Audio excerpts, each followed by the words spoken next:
If you think buying a good water softener is all you need for hard water, think again.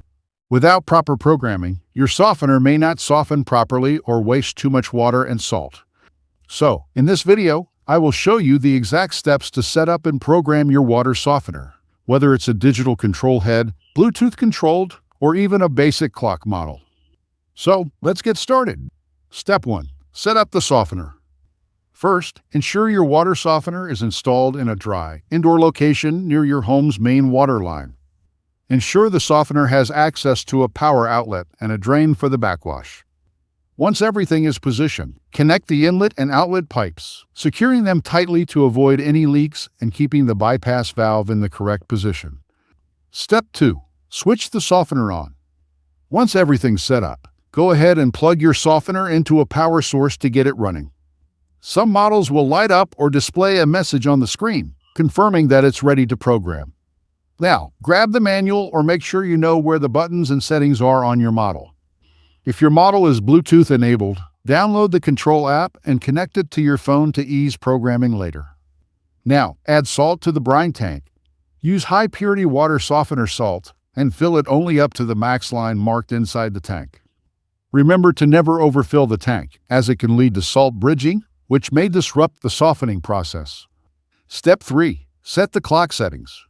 Next, set the current local time on your water softener's clock. This is key because many softeners are programmed to regenerate during low-use periods, usually overnight. This step is straightforward as most softeners have a set time or similar button.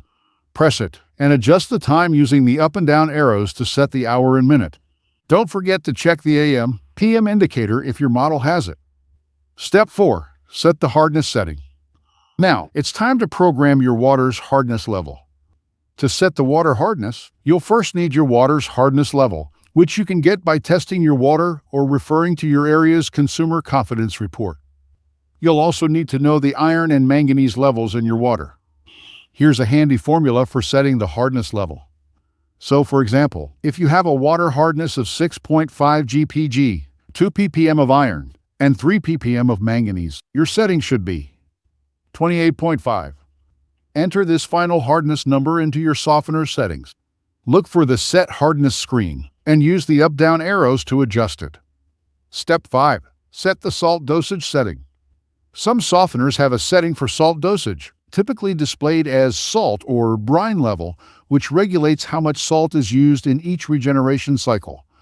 Remember that the harder your water, the higher the salt dosage needed, and more the refilling. Modern softeners have built-in sensors to adjust salt usage automatically, so you won't need to set the salt dosage manually. Just make sure the brine tank is filled with salt, and your softener will handle the rest. Step 6. Set the regeneration setting. Next, program your softener's regeneration setting. There are two primary options: clock control and metered control.